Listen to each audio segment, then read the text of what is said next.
بسم اللہ الرحمن الرحیم۔ مطالب الفرقان،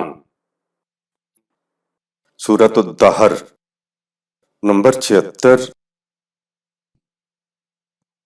قرآن مجید کی تفسیر خود قرآن مجید سے، از علامہ غلام احمد پرویز صاحب، اخذ و تلخیص محمد اکبر دکشت بھارتواج، نظر ثانی ڈاکٹر انعام الحق۔ سورۃ الدہر، نمبر 76، مکی۔ بسم اللہ الرحمن الرحیم۔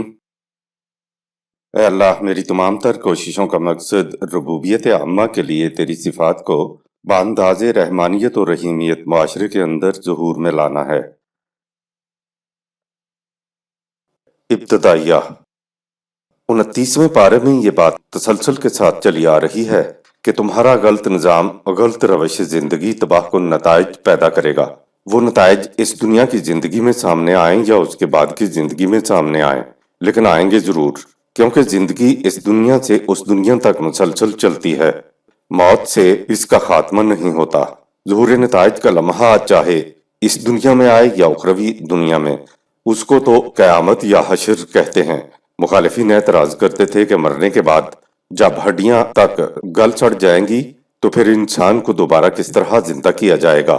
اس کا جواب انہی کی علمی سطح پر دیا کہ جب کچھ نہ تھا تو عدم سے ہم نے یہ اتنی بڑی کائنات بنا ڈالی، تو انسان کے مرنے کے بعد کچھ نہ کچھ تو باقی رہ جاتا ہی ہے، تو پھر تمہارا دوبارہ زندہ کر دینا ہمارے لیے کیوں کر مشکل ہو سکتا ہے؟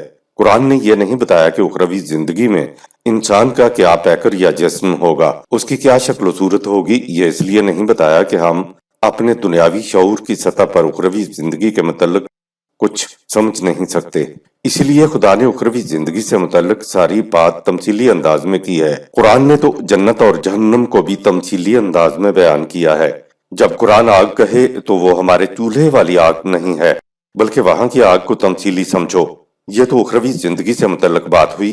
ہماری اپنی دنیا میں جب سائنسدان علت و معلول، کاز اینڈ ایفیکٹ کی کڑیاں ملاتے ہوئے پیچھے کی طرف جاتے ہیں، یعنی یہ چیز یوں بنی، پھر اس چیز میں یوں ارتقا ہوا، اور اسی طرح جب آخر میں پہنچتے ہیں تو حیرت زدہ ہو کر رہ جاتے ہیں، یہ اول مرتبہ کیسے بنا؟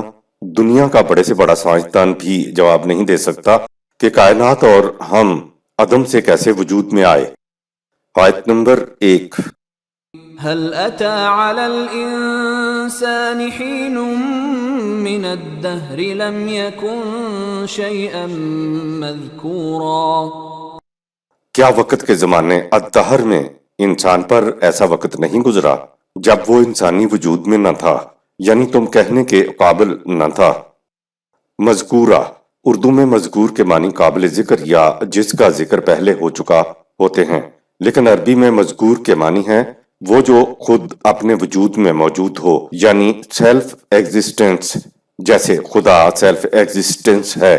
پہلی بات تو انسان کے متعلق یہ آ گئی کہ عالم امر میں اس کا وجود نہ تھا، اور دوسری بات یہ کہ عالم خلق میں یہ خود بخود وجود میں نہیں آ گیا ہے، اس کی خدا نے تخلیق کی ہے۔ دہر اور عصر کا مفہوم۔ الدہر کا ترجمہ زمانہ یا ٹائم کیا جائے گا۔ یہ لفظ زمان کے لیے بھی آتا ہے۔ فلسفے میں زمان یا ٹائم کا مسئلہ اتنا مشکل ہے کہ بڑے سے بڑے فلاسفرز بھی تھک ہار کر کہہ جاتے ہیں کہ یہ ہمارے بس کی بات نہیں ہے۔ وجہ اس کی یہ ہے کہ جب ہم کہیں گے کہ خدا ابتدا ازل سے ہے تو لفظ ابتدا یا ازل کے معنی ہمارے ذہن میں نہیں آئیں گے، کیونکہ انسانی ذہن وقت سے ہٹ کر یعنی ٹائم لیس کے متعلق سوچ ہی نہیں سکتا۔ یہ بات کہ خدا ازل سے ہے اور ہمیشہ رہے گا انسان کی سمجھ میں نہیں آ سکتی، کیونکہ خدا لامحدود ہے اور ہمارا ذہن محدود ہے، اس لیے وہ ہمارے محدود ذہن میں نہیں سما سکتا۔ لہٰذا اس مسئلے میں الجھ کر اپنا وقت ضائع نہ کریں، آپ کے پلے کچھ نہیں پڑے گا۔ ویسے بھی فلسفہ کا زندگی کے عملی مسائل سے کچھ تعلق نہیں ہوتا۔ فلسفیوں نے دو قسم کے ٹائم تسلیم کیے ہیں، ایک بے دورانیہ زمان، طویل المدت عرصہ، ڈیوریشن لیس ٹائم، اور دوسرا مبنی بر سلسلہ زمان، سیریل ٹائم، جسے ہم اپنی زبان میں وقت یا ٹائم کہتے ہیں۔ بہرحال آپ اس بحث میں نہ پڑیں۔ قرآن کریم میں وقت کے لیے دو الفاظ دہر اور عصر آتے ہیں، گویا عربی میں ٹائم کے لیے دو الفاظ ہیں، ابتدا سے انتہا تک طویل المدت عرصے کو عرب دہر کہتے تھے، اور ابتدا سے انتہا تک طویل المدت عرصے کے دوران تھوڑے عرصے یا وقت کو وہ عصر یا زمان کہتے تھے۔ قرآن نے اس آیت میں دہر کہا ہے۔ یہ تو ہمیں معلوم ہے کہ انسان کے متعلق عالم امر یعنی ازل میں پلاننگ سے لے کر اس کو اختیار و ارادہ عطا کرنے کا عرصہ الدہر ہی میں آیا ہے۔ عالم امر یعنی ازل میں تو اس کا وجود ہی نہ تھا، البتہ عالم خلق میں یہ وجود میں تو آ گیا تھا، لیکن ابھی انسان کہلانے کے قابل نہیں ہوا تھا، یعنی یہ انسانی وجود میں نہ تھا۔ اسی ازل سے ہمیشہ رہنے والے وقت ٹائم الدہر کے دوران یہ ذات یعنی اختیار و ارادے کا مستحق ٹھہرا۔ اب آیت کا مفہوم یہ ہو جائے گا کہ دہر میں ٹائم میں کیا انسان پر وہ عرصہ نہیں گزرا جب یہ انسانی وجود میں ہی نہ پہنچا تھا۔ آیت نمبر 2۔ إنا خلقنا الإنسان من نطفة أمشاج نبتليه فجعلناه سميعا بصيرا۔ مختلف ارتقائی مدارج طے کرانے کے بعد انسان کو یقیناً ہم نے گونا گون مخلوط ممکنات و مضمرات کا مجموعہ لیے ہوئے نطفے سے پیدا کیا۔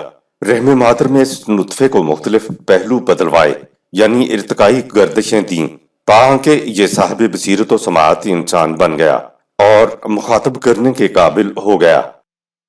ارتقائی مراحل طے کرنے کے بعد انسان بذریعہ تناسل پیدائش پر پہنچا۔ یہ آیت بتا رہی ہے کہ انسان بے شمار ارتقائی منازل طے کرنے کے بعد اس قابل ہوا کہ اس کی پیدائش بذریعہ تناسل ہو۔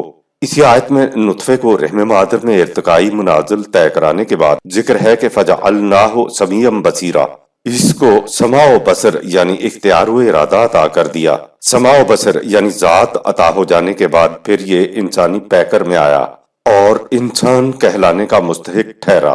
ازل میں الدہر میں انسان کی پلاننگ سے لے کر عالم خلق میں اس کو اختیار و ارادہ عطا کرنے کا سارا مرحلہ الدہر ہی میں پایہ تکمیل کو پہنچا۔ اسی الدہر میں اس کی پلاننگ ہوئی، اسی الدہر میں یہ عالم خلق میں آیا اور بے شمار ارتقائی منازل طے کرنے کے بعد اسی الدہر میں اس کی پیدائش بذریعہ نطفہ شروع ہوئی اور الدہر ہی میں اس کو اختیار و ارادہ عطا ہوا۔ اختیار و ارادہ عطا ہو جانے سے پہلے یہ تم سے مخاطب کرنے کے قابل نہیں تھا، اس لیے مذکور کے اردو کے معنی ہے قابل ذکر شے ہی نہ تھا۔ اختیار و ارادے کے بعد یہ تم سے مخاطب کرنے کے قابل ہو گیا تو یہ انسانی پیکر میں آ کر قابل ذکر شے بن گیا۔ نطفۃ امشاج کا مفہوم۔ خلقنا الانسان من نطفۃ امشاج، سورہ 76 آیت نمبر 2۔ انسان کو اس نطفہ سے پیدا کیا جو امشاج لیے ہوئے ہے۔ امشاج کا لفظ کہہ کر قرآن نے یہ بتایا ہے کہ نطفے کے ایک ایک جرثومے میں مختلف قسم کی خصوصیات، جوہر، امکانات، مضمرات، مضمر، پوٹینشل شکل کے اندر موجود ہوتے ہیں۔ انسان کے نطفے کی ایک بوند میں کروڑوں جرثومے ہوتے ہیں، جن میں سے ہر ایک جرثومے میں ایک پورا انسان بننے کی صلاحیت موجود ہوتی ہے۔ سائنسدان حیران ہے کہ وہ جرثومہ جو ننگی آنکھ سے دیکھا بھی نہیں جا سکتا، اس کو صرف طاقتور خوردبین ہی سے دیکھا جا سکتا ہے۔ اس کے اندر یہ تمام صلاحیتیں، جوہر، مختلف قسم کی خصوصیات، امکانات مضمر شکل میں کس طرح پوشیدہ ہیں، اس کا جواب تو کوئی نہیں دے سکا، البتہ سمجھنے کے لیے ایک بڑے سے درخت کے ایک چھوٹے سے بیج سے سمجھیں کہ اس ننھے سے بیج میں ایک بہت بڑا درخت، اس کی صلاحیتیں، جوہر اور امکانات خوابیدہ حالت میں پوشیدہ ہوتے ہیں۔ جب انسان قانون زراعت کے متعلق بیج کو مختلف گردشوں میں سے گزارتا ہے تو اس کی کونپل پھوٹتی اور پھر مختلف گردشوں سے گزرتا ہوا وہ ایک کامل درخت بن جاتا ہے۔ اسی طرح انسانی نطفے کے ایک ایک جراثیم میں پورا انسان پوشیدہ ہوتا ہے۔ نبتلیہ کا مفہوم۔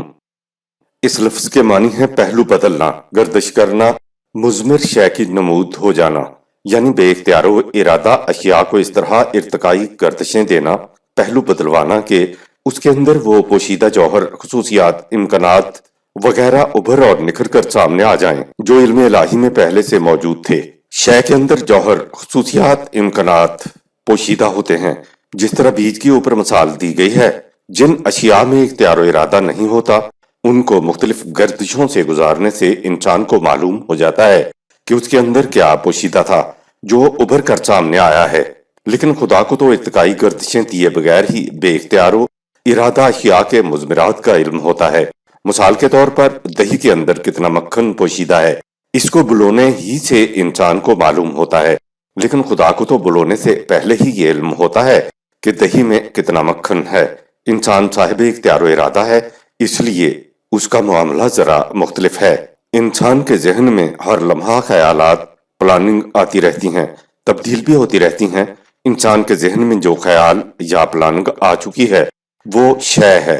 آئے ہوئے خیالات اور پلاننگ کو انسان بھی جانتا ہے اور خدا بھی جانتا ہے، لیکن جو خیال یا پلاننگ ابھی انسانی ذہن میں نہیں آئی اس کو نہ انسان جانتا ہے اور نہ خدا جانتا ہے کہ کیا خیال یا پلاننگ آئندہ آئے گی۔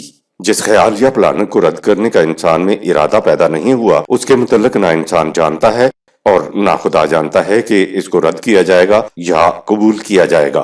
اسی طرح انسان کے ذہن میں جو مختلف خیالات اور پلاننگ آ چکی ہیں ان میں سے انتخاب کرنے سے پہلے نہ انسان جانتا ہے اور نہ خدا جانتا ہے کہ کیا انتخاب کیا جانا ہے۔ جب انسان انتخاب کر لیتا ہے تو وہ شے بن جاتی ہے۔ اس کو انسان بھی جان لیتا ہے کہ کیا انتخاب کیا ہے اور خدا کو بھی معلوم ہو جاتا ہے کہ کیا انتخاب کیا گیا ہے۔ خدا نے انسان سے متعلق اس شعبہ کے بارے میں انسان کے اختیار و ارادہ کے سبب علم اپنے اختیار سے خود ہی نہیں رکھا ہے تاکہ اس کا اختیار و ارادہ آزاد رہے۔ جو خیالات ذہن میں جمع ہیں یا گھوم رہے ہیں وہ شے ہیں، لیکن جس خیال کا ابھی انتخاب یا رد نہیں کیا گیا ہے تو وہ شے کے زمرے میں نہیں آتی۔ خدا انسان سے متعلق ہر اس شے کو جانتا ہے جس پر شے کا اطلاق ہوتا ہے۔ انسان کیا اختیار کرے گا اور کیا رد کرے گا یا اس کے ذہن میں کیا خیالات آئیں گے، اس کا علم خدا نے انسان کے اختیار و ارادے کے سبب خود ہی اپنے پاس نہیں رکھا۔ اگر چاہتا تو یہ علم بھی اپنے پاس رکھ سکتا تھا، لیکن اس صورت میں انسان کا اختیار و ارادہ بے معنی ہو کر رہ جاتا ہے۔ اگر یہ علم بھی خدا اپنے پاس رکھتا تو انسان کے ذہن میں علم خداوندی کے مطابق خیالات آتے اور انسان علم الہی کے مطابق انتخاب اور عمل کرنے پر مجبور ہوتا۔ اس طرح اس کا اختیار و ارادہ بے معنی ہو کر رہ جاتا۔ اگر یہ اپنے اختیار و ارادے سے علم الہی کے خلاف عمل کرتا تو پھر خدا کے علم کے متعلق کیا کہا جاتا؟ اور اگر انسان کے ذہن میں خدا کے علم کے مطابق خیالات آتے اور اسی کے علم کے مطابق وہ انتخاب کرنے اور عمل کرنے پر مجبور ہوتا تو اس کے اختیار و ارادہ کا کیا بنتا؟ اس لیے نبتلیہ کا لفظ جب بے اختیار و ارادہ اشیاء کے متعلق آئے گا تو مفہوم ہوگا کہ خدا کو گردشیں دینے سے پہلے علم تھا کہ اس میں کیا مضمرات مضمر ہیں، لیکن جب انسان کے متعلق یہ لفظ آئے گا تو اس کا مفہوم ہوگا کہ خدا گردشیں دینے کے لیے مختلف مواقع عطا کرتا ہے تاکہ اسے اور خود انسان کو معلوم ہو جائے کہ وہ گردشوں کے دوران اپنی کون کون سی صلاحیتوں کو ابھار اور نکھار کر سامنے لاتا ہے۔ اس لیے نبتلیہ کا انسان کے بارے میں مفہوم ہوگا کہ خدا انسان کو آزماتا ہے کہ وہ مختلف گردشوں میں کیسا عمل کرنے کا فیصلہ اور پھر عمل کرتا ہے یا اپنے فیصلے کو رد کر دیتا ہے۔ قرآن میں تو صرف یہ ہے کہ خدا دلوں میں گزرنے والے خیالات اور دلوں میں موجود بھیدوں تک سے بھی واقف ہے۔ یہ کہیں نہیں کہا گیا کہ وہ ان خیالات سے بھی واقف ہے جو انسان کے ذہن میں ابھی نہیں آئے۔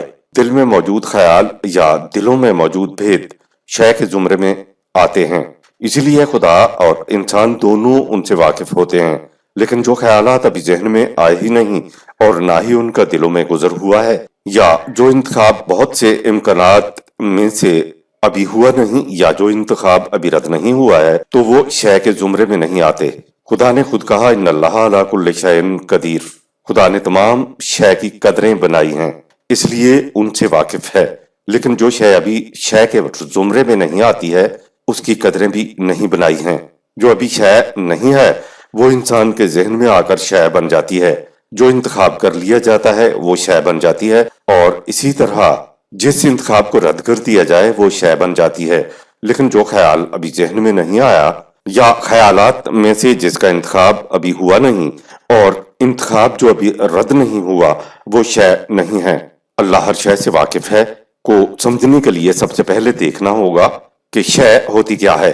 امام راغب کے نزدیک شے لفظ ہر موجود چیز کے لیے بولا جائے گا، خواہ وہ محسوس طور پر موجود ہو، مثلا اجسام، یا محض ذہنی طور پر موجود ہوں جیسے اقوال، جس کا علم حاصل کیا جا سکے یا جس کے متعلق کچھ خبر دی جا سکے، یہ تو ہوئی شے سے متعلق انسانی علم کی حالت، جبکہ خدا اپنی محسوس و غیر محسوس مخلوق سے بھی واقف ہے اور موجودہ انسانی خیالات جو دل میں مچل رہے ہوں سے بھی واقف ہے۔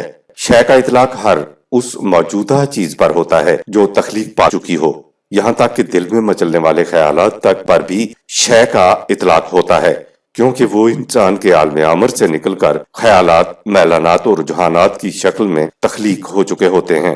شے کی تخلیق یا تو خدا کر سکتا ہے یا خدا کی عطا کردہ صلاحیت کی روح سے انسان کے خیالات، رجحانات، رد و قبول اور اقوال وہ شے ہیں جنہیں انسان تخلیق کر چکا ہوتا ہے۔ انسانی تخلیق سے متعلق کچھ گوشوں کا علم خدا نے قدرت رکھتے ہوئے بھی اپنے پاس نہیں رکھا، تاکہ انسان اپنے اختیار و ارادے کی روح سے آزادانہ تخلیق کر سکے۔ آزادانہ تخلیق کی روح سے ہی انسان اپنے اعمال کا ذمہ دار ہے۔ اگر خدا انسان کے اس گوشے کا علم بھی اپنے پاس رکھ لیتا تو انسان علم الہی کے مطابق کام کرنے پر مجبور ہوتا اور پھر یہ اپنے کسی عمل کا بھی ذمہ دار نہ ہوتا۔ مزید وضاحت سے ملاحظہ فرمائیں تلخیص کنندہ کی سیر حاصل وضاحت سورۃ البقرہ کی آیت نمبر 3 کے تحت۔ آیت نمبر 3، إنا هديناه السبيل إما شاكرا وإما كفورا۔